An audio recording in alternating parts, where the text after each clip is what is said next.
விஜயராஜ் அழகர் சுவாமி நாயுடு அவர் கலருக்கு அவருக்கு இருக்கிற அந்த நிறத்துக்கு இது மாதிரி ஒரு பயங்கர ஹீரோ ஆகலாமா ஆக முடியுமா என்ற ஒரு சந்தேகத்தை வந்து தீவுத்திடலிலிருந்து கோயம்பேடில் இருக்கிற கட்சி அலுவலகம் வரைக்கும் நம்ம கேப்டன் நம்ம தலைவரை வந்து சந்தோஷமாக அடக்கம் செய்வோம். இங்கே எந்த ஒரு சின்ன பிரச்சனை நடந்தாலும்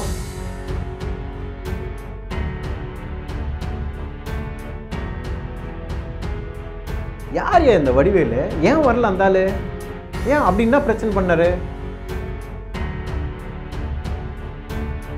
கேப்டன் என்னைக்குமே போய் வடிவேலு கிட்ட நான் சண்டை போட்டிருக்கேன், வடிவேலை தீர்த்தே கட்டிடணும்.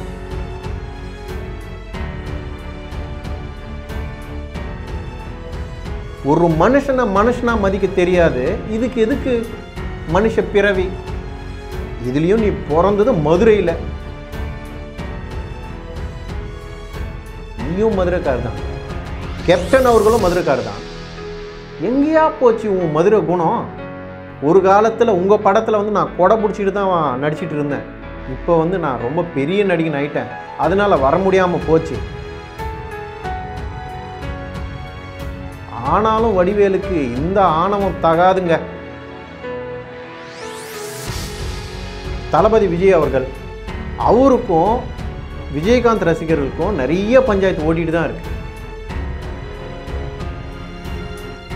இறுதி அஞ்சலியில் அவர் நின்றுட்டு ஒரு 10 செகண்டு அஞ்சலி செலுத்தினார் பார்த்தீங்களா, அப்படியே எல்லாரையுமே கண் கலங்க வச்சிருச்சு.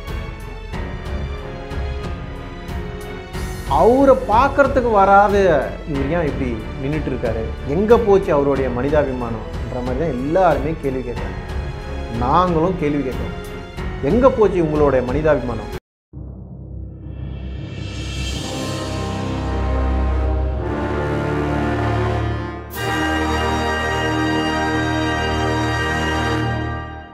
எஸ்டிவி நேயர்களுக்கு பணிவான வணக்கம். நான் உங்கள் ஜெர்னலிஸ்ட் உதய். விஜயராஜ் அழகர் சுவாமி நாயுடு இப்படின்னா யாருக்குமே தெரியாது. யாருப்பா யாரை பற்றி பேசிட்டு இருக்காரு? சுருக்கமாக கேப்டன் அப்படின்னு சொன்னால் டைலாகை வந்து சும்மா தெறிக்க விடுவாப்புலே. எங்கள் கேப்டன் தெரியாதா அப்படின்னு நீங்கள் உடனே நினச்சி பார்க்குறது எனக்கு தெரியுது. நீங்கள் நினைக்கிற மாதிரி கேப்டன் விஜயகாந்த் அவர்கள் பேரிலே விஜய் என்ற ஒரு வெற்றியை வச்சுக்கிட்டு இருக்கிற ஒரு மிகப்பெரிய மகான். அவர் இல்லை, அவர் வந்து இறந்து போன பிறகு தான் எல்லாரும் புகழ் செலுத்துகிறாங்க அவருக்கு அப்படின்னு எல்லோரும் நினைக்கிறாங்க. இருக்கும்போது கூட அவருடைய புகழ் பாடியவர் தான் அதிகம், ஜர்னலிஸ்டில் இன்னும் அதிகம். ஏன்னா எதுக்காகனா ஜர்னலிஸ்ட் ஃப்ரெண்ட்லியாக இருந்த ஒரே ஒரு சீனியர் ஆர்டிஸ்ட், சீனியர் ஹீரோ யாருன்னா விஜயகாந்த் அவர்கள் தான். அவரு கூட வந்து ஆரம்ப காலத்தில் நான் பயணிக்கலனாலும், அதாவது அந்த கடைசி காலத்தில் வந்து கிட்டத்தட்ட ஒரு 3-3.5 வருஷம் வந்து நான் ட்ராவல் பண்ணியிருக்கேன். விருதுகிரி அப்புறம் விருதுகிரி டைமில் இருந்தெல்லாம் வந்து அந்த படத்துக்கெல்லாம் கூட நான் ப்ரெஸ் மீட்டுக்கெல்லாம் போயிருக்கேன், ஒரு நேரடியாக பார்த்துருக்கேன். அதுக்கு பிறகு அவருடைய மகன் சண்முக பாண்டியன் படங்க ஓப்பனிங்க்கு வரும்போது, அதுக்கான ப்ரெஸ் மீட்டுக்கு வரும்போது, ஆடியோ லான்ச்சுக்கு வரும்போது, அந்த சமயத்துலலாம் கூட நான் நேரடியாக பார்த்துருக்கேன். அந்த படத்தோட ஆடியோ லான்ச்சில் தான் அவர் ரொம்ப கஷ்டப்பட்டு மேடை ஏறினது, பிரசாத் லேபில் ரொம்ப கஷ்டப்பட்டு மேடை ஏறினது, அப்படியே நடந்துக்கிட்டு போய் அந்த மைக்கு கிட்டே போய் நின்றுட்டு பேசுனது, இதெல்லாம் வந்து ரொம்ப வருத்தத்தை கொடுத்தது. சின்ன வயசுலேருந்து பார்த்த ஒரு மிகப்பெரிய நடிகர்.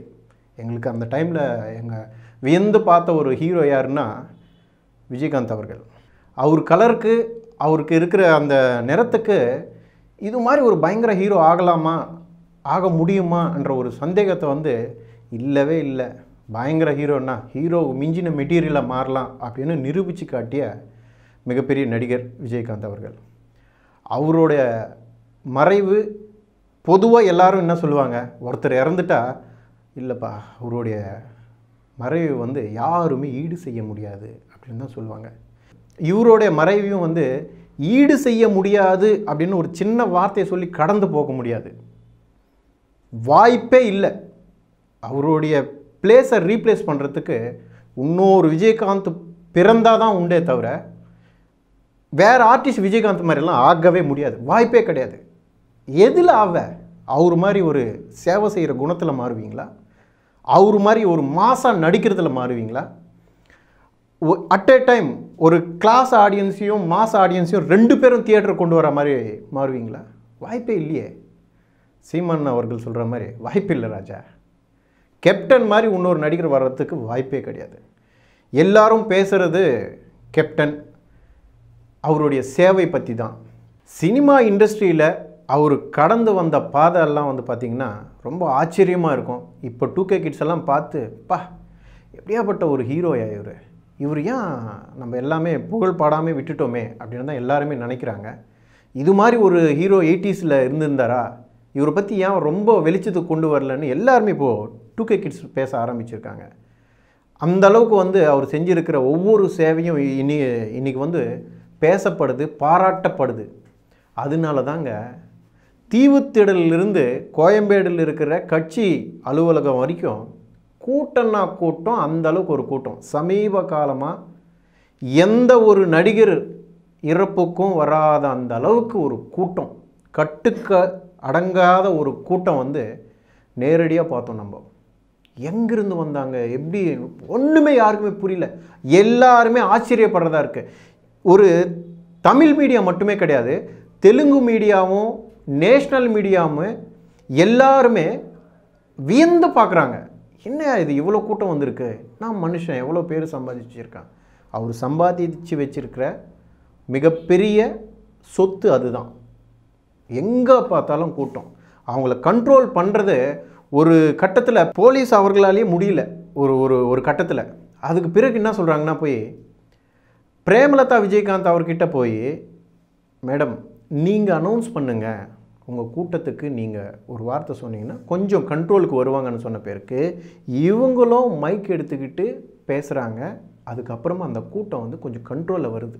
அவங்களும் என்ன சொல்கிறாங்க, நம்ம கேப்டன் நம்ம தலைவரை வந்து சந்தோஷமாக அடக்கம் செய்வோம், இங்கே எந்த ஒரு சின்ன பிரச்சனை நடந்தாலும் நாளைக்கு பெருசாக பேசப்படும், தயவுசெய்து அதுக்கு இடம் கொடுக்காதீங்க, எல்லாரும் வந்து நீங்கள் எல்லாருமே ஒத்துழைச்சா தான் இது வந்து நடக்கும் அப்படின்னு சொல்கிற பிறகு எல்லா கூட்டமும் கொஞ்சம் காமானாங்க.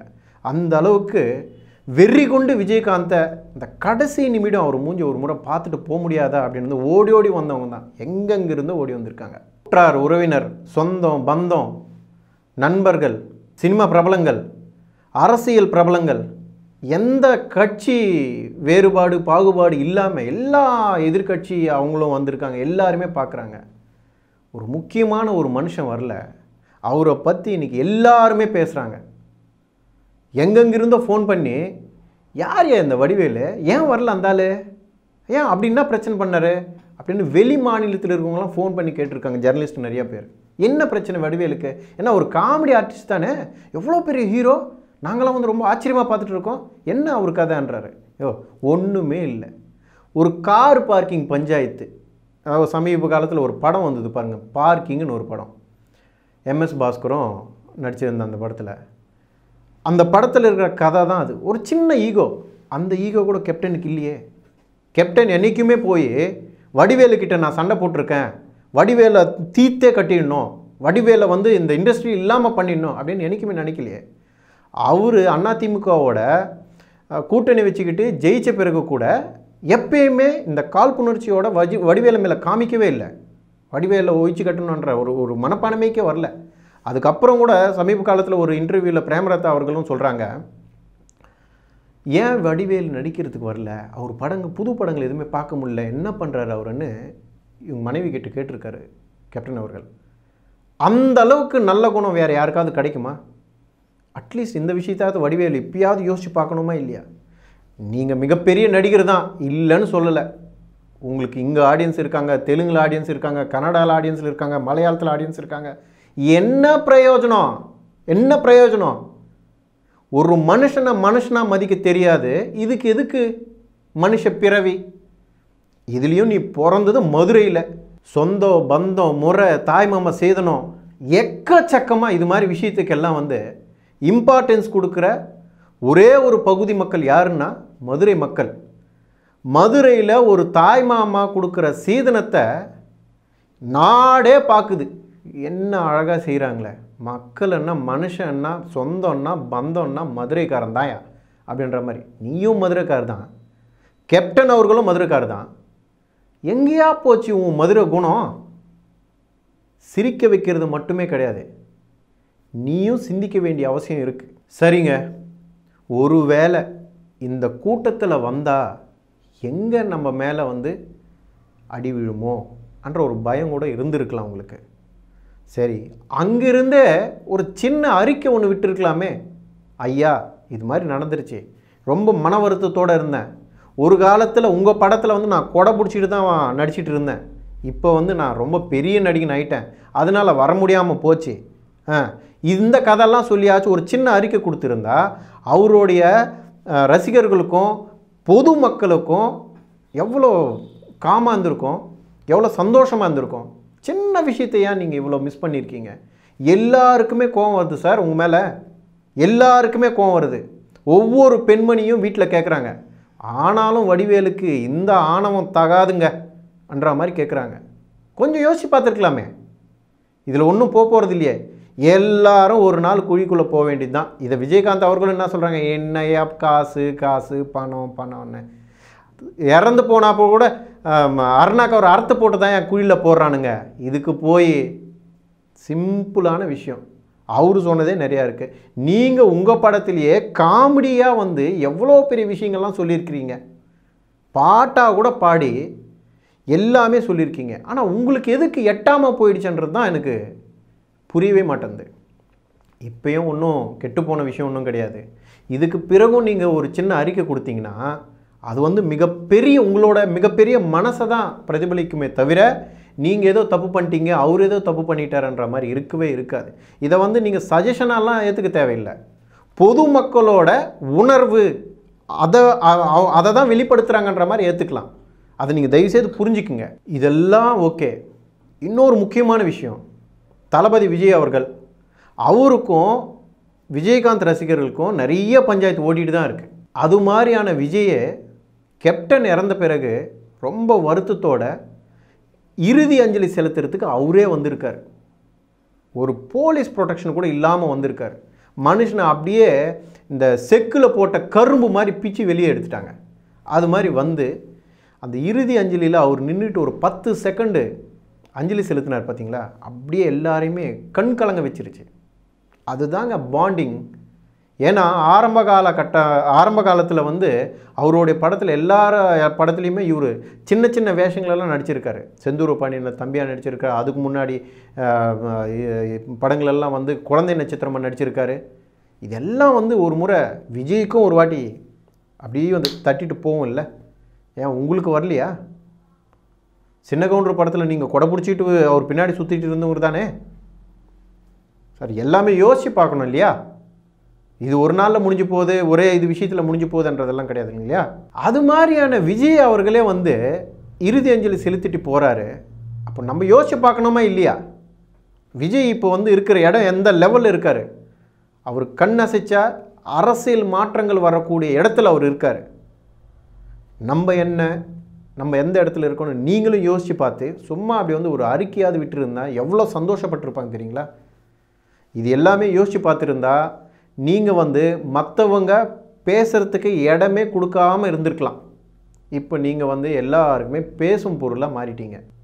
உடுத்தி கொள்ளவ உடை கூட இல்லாத வடிவேலு அவர்களுக்கு ஒரு 5 வேஷ்டி சொக்காலாம் வாங்கி கொடுத்தாரு. அவரை பார்க்குறதுக்கு வராத இவர் ஏன் இப்படி நின்றுட்டுருக்காரு? எங்கே போச்சு அவருடைய மனிதாபிமானம்ன்ற மாதிரி தான் எல்லாருமே கேள்வி கேட்குறாங்க. நாங்களும் கேள்வி கேட்குறோம், எங்கே போச்சு உங்களுடைய மனிதாபிமானம்? சினிமாவில் நீங்கள் நடிக்கிற படத்தில் மட்டும் மற்ற எல்லாரையும் கேள்வி கேட்டால் சரியாக போயிடுமா? உங்களை நீங்களே ஒரு முறை கேள்வி கேட்டுக்கோங்க. யோகி பாபு போன்ற நடிகர்கள் எல்லாமே வெளிநாட்டில் ஷூட்டிங்கில் இருக்கிறதுனால வர முடியாமல் போயிட்டாங்க. நீங்கள் இங்கே தான் இருக்கிறீங்க. ஒரு எட்டு வந்து பார்த்துட்டு போயிருக்கலாம். வெளிநாட்டில் இருக்கிற எல்லா ஆர்டிஸ்ட்டும், அஜித்தாக இருக்கட்டும், சூர்யாவாக இருக்கட்டும், விஷாலாக இருக்கட்டும், இவங்க எல்லாருமே என்ன சொல்கிறாங்க? ஒரு சின்ன அறிக்கை, ஒரு வீடியோ மூலிமா வந்து அவங்களுடைய ஆதங்கத்தையும் அவங்களுடைய கஷ்டத்தை அவங்களுடைய வேதனையை வந்து வெளிப்படுத்தியிருக்காங்க. நீங்களும் அது மாதிரி ஒரு சின்ன வீடியோவாக அமைச்சிருக்கலாம். சரி, ஆனது ஆச்சு. இனியாவது உங்ககிட்ட இருந்து ஒரு நல்ல முடிவு வரும்னு எதிர்பார்த்துட்ருக்கோம். இது போன்ற வீடியோவுக்கு எஸ்டிவி சேனலை சப்ஸ்கிரைப் பண்ணிக்கோங்க. இந்த வீடியோ உங்களுக்கு பிடிச்சிருந்தா லைக் பண்ணுங்கள், ஷேர் பண்ணுங்கள், கமெண்ட் பண்ணுங்கள். மற்றொரு வீடியோவில் சந்திப்போம். அது வரைக்கும் விடைபெறுவது உங்கள் உதய். இந்த வீடியோ உங்களுக்கு பிடிச்சிருந்தா ப்ளீஸ் லைக் அண்ட் ஷேர் பண்ணுங்க. மறக்காம எங்க சேனலை சப்ஸ்கிரைபும் பண்ணுங்க.